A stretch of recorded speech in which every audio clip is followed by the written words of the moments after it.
আসসালামু আলাইকুম রহমতুল্লাহি ওয়া বারাকাতুহু।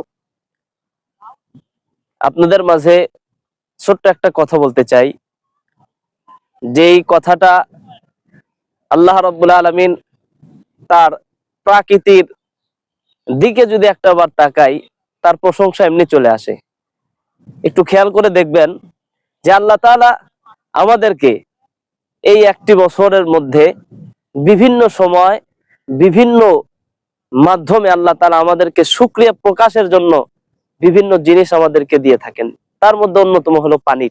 এই পানির দিকে যদি একটু খেয়াল করেন, দেখবেন আল্লাহ তাআলার এই যে এত পানি, সাগরের পানি, নদীর পানি, এই পানিগুলো এক সময় পরিপূর্ণ হয়ে যায়, আবার এক সময় এই পানিগুলো কোথায় চলে যায় আল্লাহ তাআলার একটা নিদর্শন।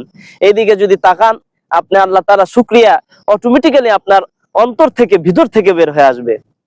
একটা কথা খেয়াল করবেন, এই যে সাগরের পানি, নদীর পানি, এত পানি, আল্লাহ তাআলার এই পানির গুলোর কোনো মূল্য নাই, কিন্তু তার বান্দা যদি এক ফোঁটা চোখের পানি ফেলে সেই মালিকের দরবারে কোনো কিছু আরজি জানায়, আল্লাহ তাআলা এই এক ফোঁটা চোখের পানি কিয়ামতের ময়দানে জাহান্নাম নিভানোর জন্য আল্লাহ তাআলা ওসিলা করে দিবে। সুবহানাল্লাহ।